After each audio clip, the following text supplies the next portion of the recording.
பிரதேசத்து வாழ் மக்கள்கள் அந்த சித்திர நாடு செல்லிக்குள்ள அந்த பிரதேசத்து வாழ் மக்கள் இந்த பிரச்சனைகளை தீர்ப்பதில் வல்லவராகவும் 2 தடவைகள் திருவிழாக்கள் நடைபெறுகிறது. ஏனென்றா இங்க 2 கருவறைகள் இருக்குது. ஒன்று அம்பாளுக்கு, ஒன்று சிவபெருமானுக்குமாக 2 கருவறைகள் இருக்கிறது. இந்த ஆலயத்தினுடைய வடமேற்கு திசையில பாத்தீங்கன்னு சொல்லி சொன்னா ஒரு கேணி இருக்கிறது. அப்ப அந்த கேணிய ஒரு சந்தர்ப்பத்துல அகழ்ந்த பொழுது அதுல இருந்து ஒரு பழமை வாய்ந்த ஒரு விக்கிரகம் இருந்தது.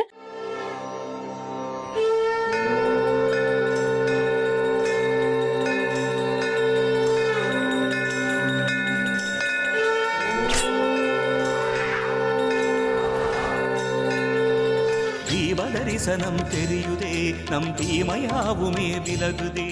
நேர்களுக்கு வணக்கம். வளமை போன்று மற்றும் ஒரு தீபதர்சனம் நிகழ்ச்சியின் வாயிலாக உங்கள் எல்லோரையும் சந்திக்கிறதுல மிக்க மகிழ்ச்சி அடைகின்றேன். ஒவ்வொரு வாரமும் எங்களுடைய இந்த தீபதர்சனம் நிகழ்ச்சியின் வாயிலாக ஒவ்வொரு ஆலயத்திற்கு அழைத்து வரக்கூடிய நாங்கள் இன்றைய தினமும் யாழ்ப்பாணம் பருத்தித்துறை நகர் பகுதியிலே பிரசித்தி பெற்று விளங்கிக் கொண்டிருக்கின்ற சிவன் ஆலயத்திற்கு தான் உங்களை அழைத்து வந்திருக்கின்றோம். பருத்தித்துறை நகரினிலே பசுபதீஸ்வரன், இந்த பாருலகை ஆளுகின்ற ஆதிகேசவன். பருத்தித்துறை நகரினிலே பசுபதீஸ்வரன், இந்த பாருலகை ஆளுகின்ற ஆதிகேசவன். அமர்ந்திருந்து அருளாற்றி தான் புரிகின்றார் அந்த ஆதிசிவன் ஆலயத்தை வலம் வருவோமே. இந்த ஆலயம் தோற்றம் பெற்ற வரலாறுகள், சிறப்புகள், மகிமைகள் எல்லாவற்றையும் இந்த நிகழ்ச்சியின் வாயிலாக தர காத்திருக்கின்றோம். தொடர்ந்து நிகழ்ச்சியோடு இணைந்திருங்கள்.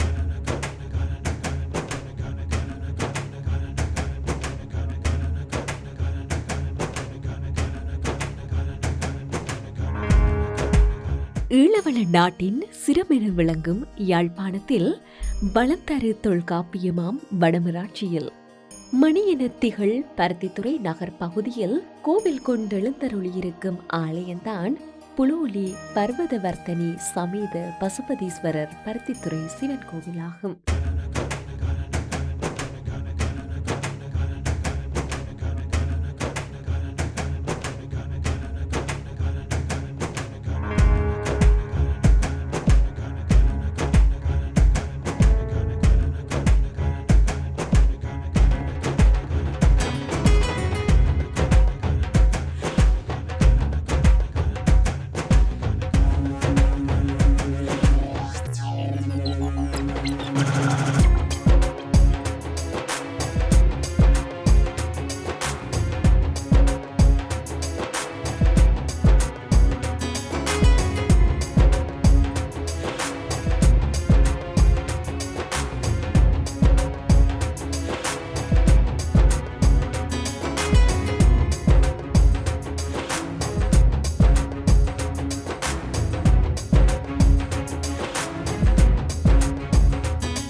இந்த சிவபெருமானினுடைய திருத்தலமானது எவ்வாறு தோற்றம் பெற்றது என்ற வரலாற்றை பார்ப்போமாக இருந்தால், ஆரம்ப காலத்துல ஒரு சன்னியாசி தென்னிந்தியாவிலிருந்து இலங்கைக்கு வருகின்றார்.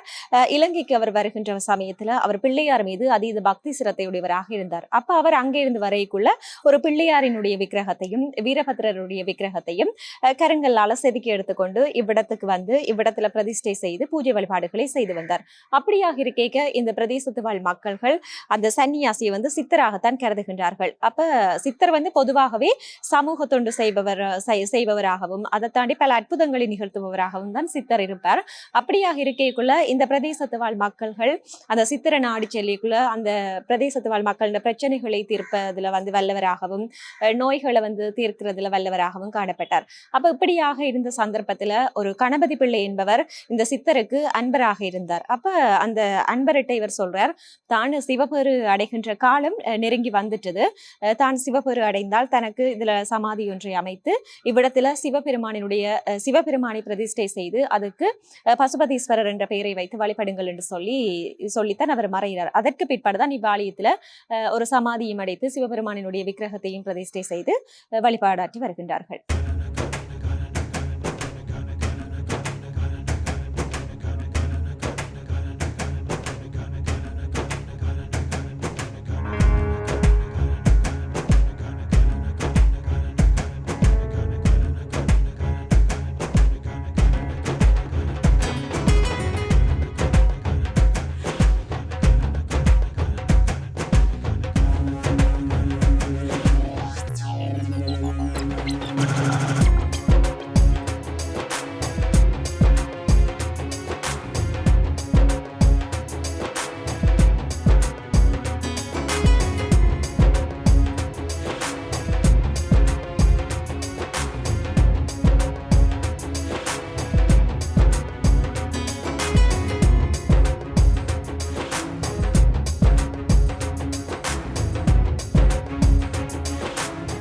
17ஆம் நூற்றாண்டின் பிற்பகுதியில் தென்னிந்தியாவில் முகமதியர் ஆட்சியில் இருந்த காலத்தில் அவர்களுடைய கொடுமை தாங்க முடியாது ஒரு சந்நியாசியார் இவ்விடத்திற்கு வந்து சேர்ந்தார். அவர் இவ்விடத்திலே தங்கி தம்முடன் கொண்டு வந்த கருங்கல்லிலான பிள்ளையாரையும் பஞ்சரூபத்தினால் செய்யப்பட்ட வீரபத்திரர் விக்கிரகத்தினையும் வைத்து பூஜை வழிபாடுகளை செய்து வந்தார். இவரை இங்கிருந்த மக்கள் யாவரும் ஒரு சித்தராகவே கருதினர். ஏனெனில் சித்தர்கள் பெரும்பாலும் மக்களின் ஆன்மீக ஈடேற்றத்திற்காக பல அற்புதங்களையும் சமூக தொண்டினையும் ஒரு கருவியாக கையாண்டுள்ளார். அந்த வகையில் சுவாமிகளும் தன்னை நாடி வந்த மக்களுக்கு ஆறுதலையும் நோயுற்றவருக்கு இக்குளத்து மண்ணை எடுத்து கொடுத்து நோய் தீர்க்கவும் செய்தார். சுவாமிகளின் இச்செயலால் ஈர்க்கப்பட்ட கதிரவேர் என்பவர் சுவாமிகளின் சீடரானார். அத்துடன் சுப்பிரமணியம் கணபதி பிள்ளை என்பவரும் சுவாமிகளின் அன்பரானார். இப்படியாக இருக்கையில் முக்காலமும் உணர்ந்த சுவாமிகள் தான் சிவப்பேறு அடையும் காலம் நெருங்கி வருவதை உணர்ந்து சுப்பிரமணியம் கணபதி பிள்ளையிடம் தாம் சமாதியடைந்த பின்பு இவ்விடத்தில் ஒரு சிவனாலயம் அமைத்து அதற்கு பசுபதீஸ்வரர் என பெயரிடுமாறு கூறி மறைந்தார். இந்த ஆலயம்தான் புலோலி பர்வதவர்த்தினி ஷமேத பசுபதீஸ்வரர் பருத்தித்துறை சிவன் கோவிலாகும்.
இந்த சிவபெருமானினுடைய திருத்தலத்துல பாத்தீங்கன்னு சொல்லி சொன்னால் தினமும் 8 கால பூஜை வழிபாடுகள் சிறப்பாக நடைபெற்று வருகிறது. அதைவிட இந்த ஆலயத்தினுடைய திருவிழா காலத்தை எடுத்துக்கொண்டால் ஒரு வருடத்துல 2 தடவைகள் திருவிழாக்கள் நடைபெறுகிறது. ஏனென்றா இங்க 2 கருவறைகள் இருக்குது. ஒன்று அம்பாளுக்கு, ஒன்று சிவபெருமானுக்குமாக 2 கருவறைகள் இருக்கிறது. இதனால சிவபெருமானுக்கு ஆணி உத்தர தினத்தினை தீர்த்த உற்சவமாக கொண்டு 16 நாட்கள் திருவிழாக்கள் வெகு விமர்சையாக அனுஷ்டிக்கப்பட்டு வருகிறது. அதைவிட அம்பாளுக்கு பாத்தீங்கன்னு சொல்லி சொன்னா ஆடிப்பூர தினத்தினை தீர்த்த உற்சவமாக கொண்டு 10 நாட்கள் திருவிழாக்கள் சிறப்பான முறையில் அனுஷ்டிக்கப்பட்டு வருகிறது. அதைவிட உங்கள் எல்லோருக்குமே தெரியும் சிவன் கோவில் என்று சொல்லி சொன்னால் அங்கு சிவன் ராத்திரி விரதம் மிகவும் சிறப்பான முறையில் அனுஷ்டிக்கப்பட்டு வரும். அந்த வகையில் இங்கு சிவன் ராத்திரி விரதம், கேதார கௌரி விரதம், கந்த சஷ்டி விரதம், அதைவிட ஆடிப்பூரம் போன்ற அனைத்து விசேஷ தினங்களுமே இங்கு சிறப்பான முறையில் நடைபெறுகிறது.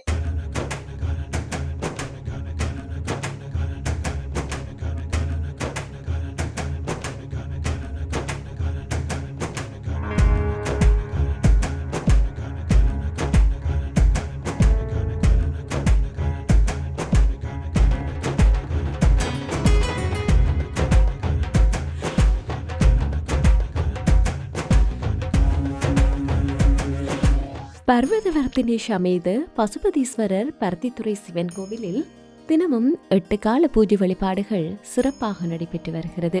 அத்துடன் இத்திருத்தலத்தினுடைய மகோற்சவ காலத்தை எடுத்துக்கொண்டால் ஆணி உத்தரத்தில் நிறைவடையும் படி சிவபெருமானுக்கு 16 தினங்களும், ஆடிப்பூரத்தில் நிறைவடையும் படி அம்பாளுக்கு 10 தினங்களுமாக திருவிழா நடைபெறுகின்றன.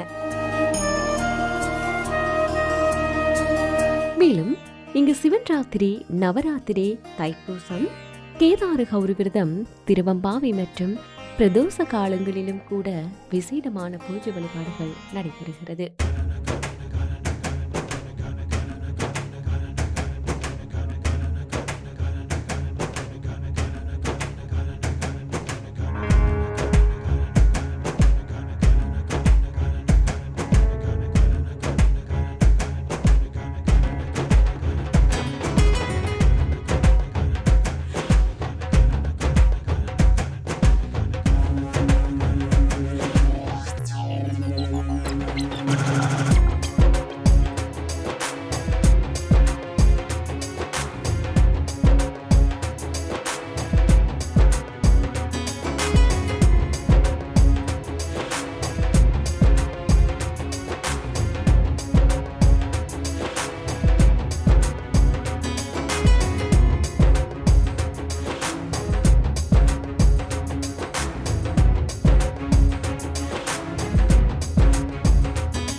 இந்த சிவபெருமானினுடைய திருத்தலமானது பல சிறப்புகள் பொருந்திய திருத்தலமாக அமைந்து காணப்படுகிறது. என்னன்னு சொல்லி சொன்னா பல நூற்றாண்டுகள் பழமை வாய்ந்த ஆலயமாக இருக்கிறது. இன்றைக்கு கிட்டத்தட்ட 300 ஆண்டுகள் பழமை வாய்ந்த ஒரு ஆலயமாக இருப்பதும் இவ்வாலயத்தினுடைய சிறப்பினை வெளிப்படுத்தி நிற்கிறது. அதை விட இன்னும் ஒரு சிறப்பான விடயம், இவ்வாலயத்துல 2 கருவறைகள் இருக்கிறது. ஒன்று சிவபெருமான் கிழக்கு நோக்கியும், அம்பாள் பார்வதி தெற்கு நோக்கி அமைந்து காணப்படுவதும் இவ்வாலயத்தினுடைய சிறப்பினை வெளிப்படுத்தி நிற்கிறது. அதை விட இந்த ஆலயத்தினுடைய வடமேற்கு திசையில பாத்தீங்கன்னு சொல்லி சொன்னா ஒரு கேணி இருக்கிறது. அப்ப அந்த கேணிய ஒரு சந்தர்ப்பத்துல அகழ்ந்த பொழுது அதுல இருந்து ஒரு பழமை வாய்ந்த ஒரு விக்கிரகம் இருந்தது.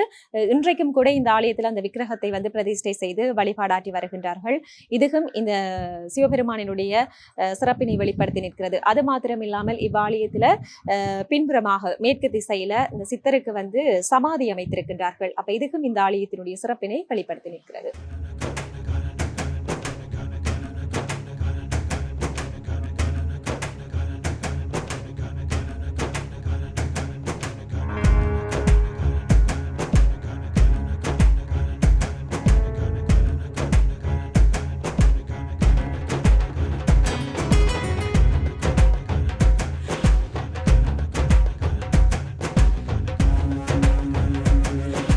தொன்மையும் வரலாற்று சிறப்புமிக்கதுமான இந்த சிவபெருமானினுடைய திருத்தலமானது பல சிறப்புகள் பொருந்திய திருத்தலமாக அமைந்து காணப்படுகிறது.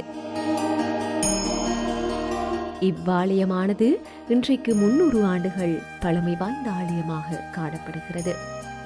அத்துடன் 2 கருவறைகளை தன்னகத்தே கொண்ட ஆலயமாக இந்த சிவன் ஆலயம் அமைந்து காணப்படுகிறது.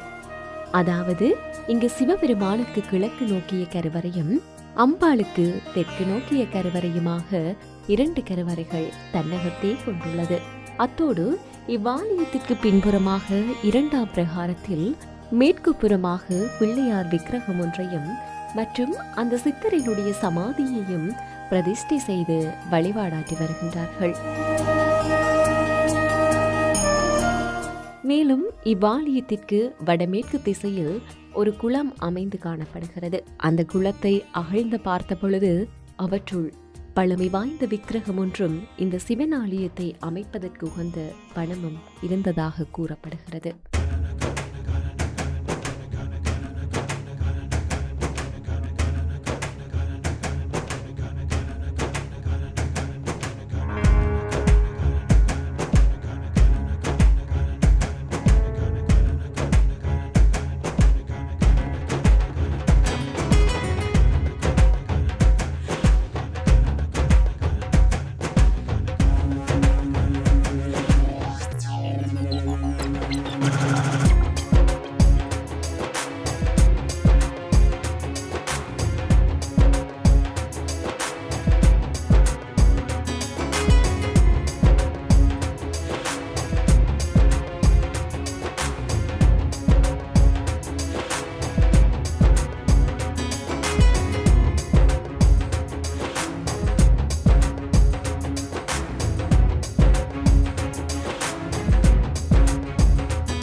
ஈழத்தின் மிகவும் புகழ்வாய்ந்த சிவனாலயங்களில் ஒன்றான பர்வதவர்த்தினி சமேத பசுபதீஸ்வரர் பருத்தித்துறை சிவன் கோவிலின் திருவிழா காலங்களின் போது பல்லாயிரக்கணக்கான பக்தர்கள் வருகை தருவார்கள்.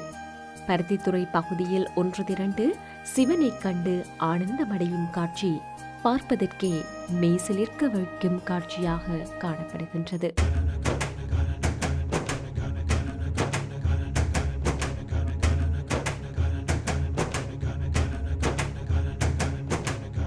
உறவுகளாகிய நீங்கள் இன்றைய தினம் யாழ்ப்பாணம் பருத்தித்துறை நகர் பகுதியிலே பிரசித்தி பெற்று விளங்கிக் கொண்டிருக்கின்ற சிவன் ஆலயத்தை பார்த்த வண்ணம் இருக்கின்றீர்கள். இந்த ஆலயத்தினுடைய தோற்றம் பெற்ற வரலாறுகள், தல வரலாறுகள், அதை தாண்டி இந்த ஆலயத்தினுடைய பழமை சார்ந்த விடயங்கள், இல்லாட்டி தற்காலத்தில் அமைக்கப்பட்ட புதுமையான விடயங்கள் எல்லாவற்றையும் இந்த நிகழ்ச்சியின் வாயிலாக உங்களுக்கு தொகுத்து காண்பித்திருந்தோம். கண்டிப்பா இந்த நிகழ்ச்சி உங்கள் எல்லோருக்குமே பயனுள்ளதாக அமையும் என்ற நம்பிக்கையில் இதே மாதிரி மற்றும் ஒரு தீபதர்சன நிகழ்ச்சியில் சந்திக்கும் வரை உங்களிடமிருந்து விடை பெற்றுச் செல்லும் நான் என்று உங்கள் அன்பின் நோமிகா சாந்தகுமார். நன்றி, வணக்கம் நேர்களே.